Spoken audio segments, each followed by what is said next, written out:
Setelah 2 hari dinyatakan hilang oleh teman pendakiannya, ia pun berhasil pulang bersama rombongan pendaki misterius. Karena sejak Yogi dinyatakan hilang, jalur pendakian sempat ditutup. Assalamualaikum warahmatullahi wabarakatuh. Terima kasih sudah mengklik video ini. Apa kabar kalian sahabat setia misteri dimanapun kalian berada? Semoga kalian dalam keadaan sehat walafiat dan selalu dalam lindungan Allah Subhanahu wa Ta'ala. Amin ya Rabbal Alamin.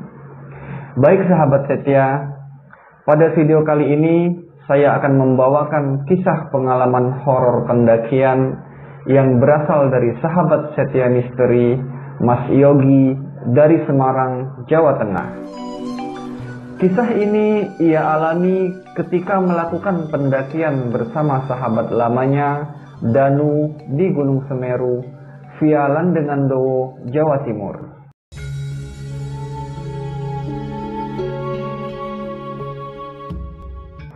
Sebelum masuk ke videonya, demi alasan kenyamanan, silahkan kalian pasang handsfree kalian, lalu pasang posisi paling enak, dan kita berangkat. Kisah ini terjadi sekitar tahun 2000-an, yaitu ketika sebut saja namanya Yogi yang sedang mendaki Gunung Semeru bersama satu orang temannya, Danu. Entah bagaimana awal mulanya sehingga mereka bisa melakukan pendakian hanya berdua saja. Memang Danu adalah orang asli situ, jadi Yogi pun tidak terlalu khawatir meskipun hanya berdua saja. Dan Danu pun sudah berkali-kali mendaki Gunung Semeru ini. Tetapi bagi Yogi, ini adalah pendakian perdana baginya. Di hari Sabtu pagi, Yogi pun berangkat dari Semarang menuju rumah Danu di daerah Malang, Jawa Timur. Danu dan Yogi berencana akan melakukan pendakian pada pukul 9 pagi esok harinya. Singkat cerita, mereka pun berdua berangkat menggunakan angkot menuju base camp Ranupani, tempat di mana mereka akan mendaftar dan registrasi. Dari Ranupani ini, mereka berjalan menuju Landengandowo.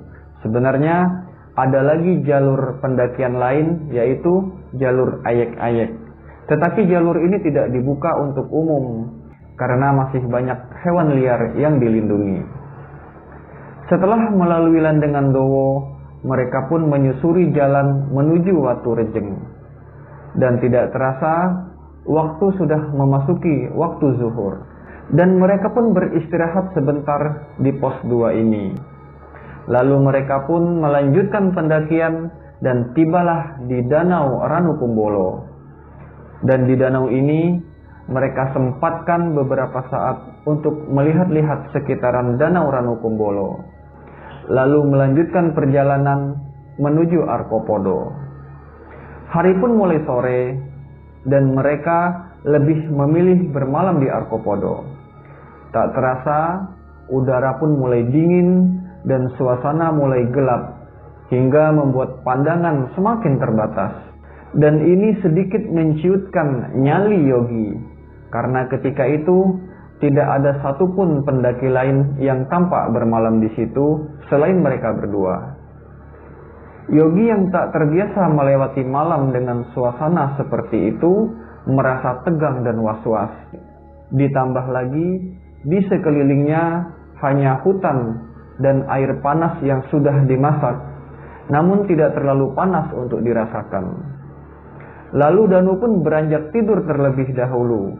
Sementara Yogi yang masih berkutat dengan kopi masih terjaga dan belum dapat merasakan ngantuknya.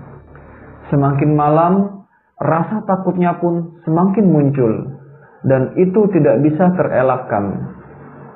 Takut jika tiba-tiba ada sesuatu yang aneh terjadi. Sedari tadi, Yogi mulai merasa aneh karena tidak terdengar suara-suara hewan liar di sekitarnya sedikit pun. Hal ini janggal untuk kehidupan malam di sebuah gunung terbesar sepulau Jawa. Dan sehabis berpikiran seperti itu, tiba-tiba terdengar suara dedaunan yang diinjak dari sisi kanan Yogi. Namun suara itu hanya satu kali saja dan tidak ada kelanjutannya. Jika itu suara langkah kaki hewan atau orang yang berjalan, tentulah masih ada bunyi langkah selanjutnya. Lalu Yogi pun tak terasa mulai mengantuk dan mencoba untuk tidur, tetapi butuh beberapa waktu agar bisa terlelap. Dan ketika ia sedang berusaha untuk tertidur, Yogi pun merasa hawa dan suasana sekitarnya sangat tidak nyaman, seperti sepi, sunyi yang sangat mencekam, dan Yogi pun merasa seperti hanya seorang diri di tengah kegelapan malam itu. Meskipun ketika itu ada Danu yang sedang tidur di sampingnya. Dan Yogi pun mencoba untuk membangunkan Danu. Danu, bangun Dan, kata Yogi. Namun Danu ini masih saja tertidur sambil mendengkur. Lalu Yogi pun berusaha lebih dekat menempelkan badannya ke badan Danu untuk mengurangi rasa ketakutannya. Tak lama setelah itu, Yogi pun juga tertidur karena tiba-tiba Danu menepuk-nepuk Yogi untuk membangunkannya, tetapi dengan wajah yang datar. Lalu Danu pun menunjuk ke arah atas. Mungkin maksudnya mengajak Yogi untuk berangkat ke puncak Mahameru. Mereka pun membereskan tenda dan beranjak pergi meninggalkan Arkopodo untuk menuju puncak Mahameru yang biasanya ditempuh dalam waktu 3-4 jaman. Di perjalanan menuju puncak ini, Danu hanya diam saja, tanpa berbicara sedikit pun. Mungkin pikir Yogi, ia masih mengantuk, sehingga keheningan pun meliputi mereka di sepanjang perjalanan. Lalu setapak demi setapak mereka lalui. Dan masih lama nih, tanya Yogi. Tetapi tidak ada jawaban sama sekali dari Danu. Lalu Yogi pun tidak mau melanjutkan pertanyaannya, karena untuk menghemat tenaganya juga. Ketika itu, Yogi pun tak tahu jam berapa. Yang jelas, suasananya masih gelap dan mereka berencana ingin memburu matahari terbit di Mahameru nanti. Sudah lama mereka berjalan, namun belum sampai-sampai juga. Dan Yogi pun teringat akan cerita Danu sebelumnya, kalau waktu tempuh dari Arkopodo ke Mahameru itu sekitar 4 jaman. Dan mereka pun belum sempat beristirahat sejak awal perjalanan dari Arkopodo tadi. Hingga Yogi pun tumbang dan lebih memilih untuk duduk beristirahat di bebatuan yang mereka lewati. Udah Dan, aku capek banget nih, kata Yogi kepada Danu. Lu duluan aja deh naik. Napasku yang sedang terengah-engah sembari meluruskan kaki di bebatuan tadi.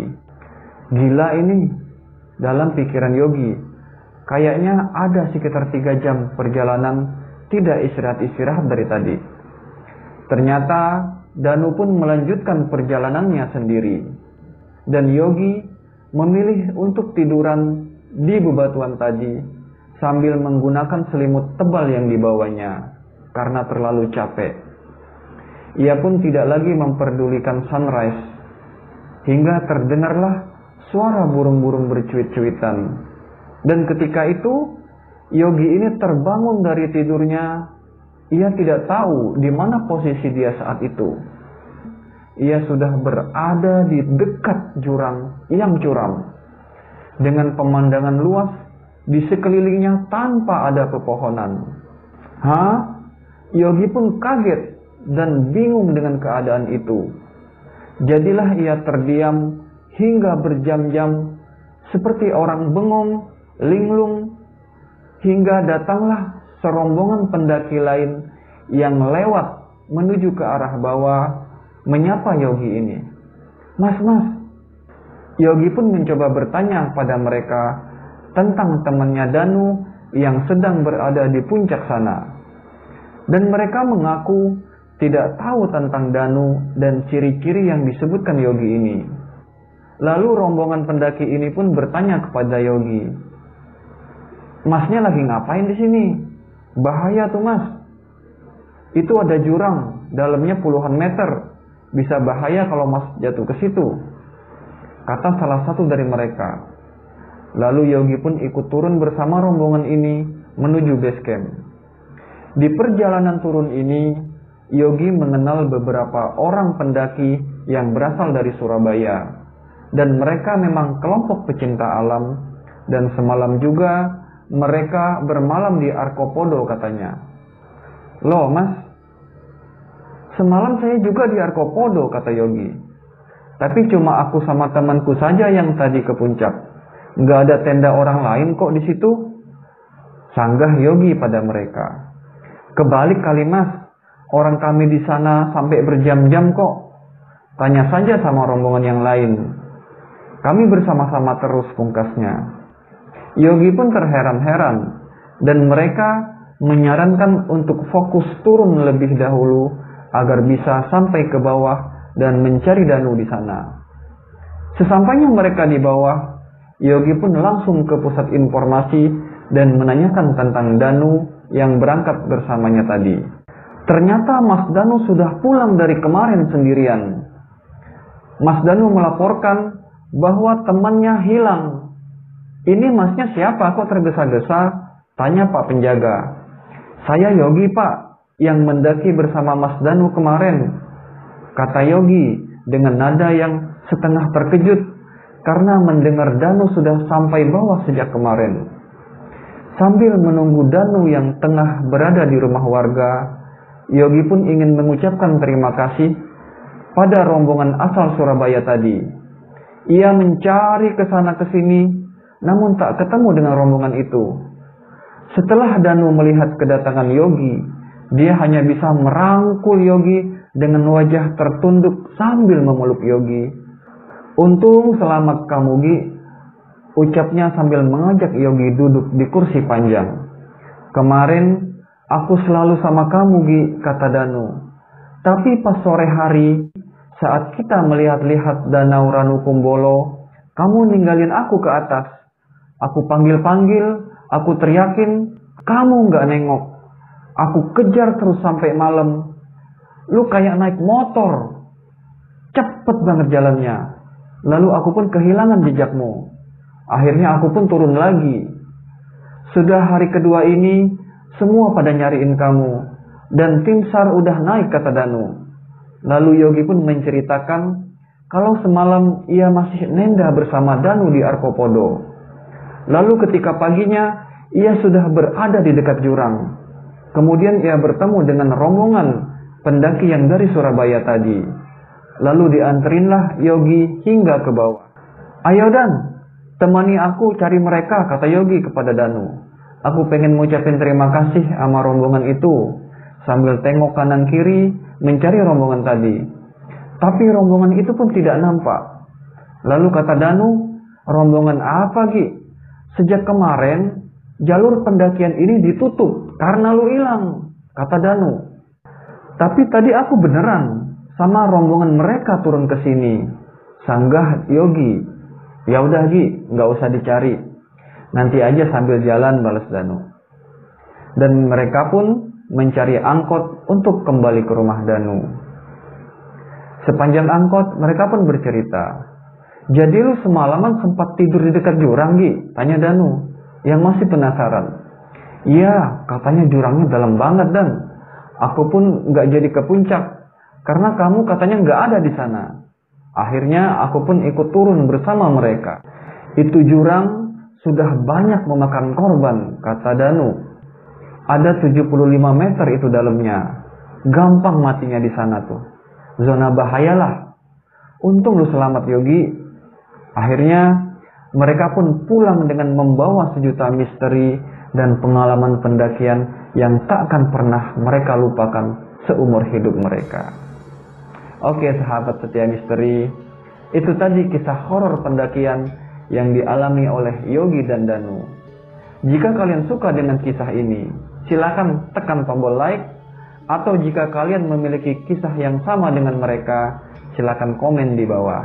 Dan jangan lupa tonton kisah-kisah horor pendakian lainnya, dan saya tunggu kalian di video berikutnya. Sampai jumpa. Assalamualaikum warahmatullahi wabarakatuh.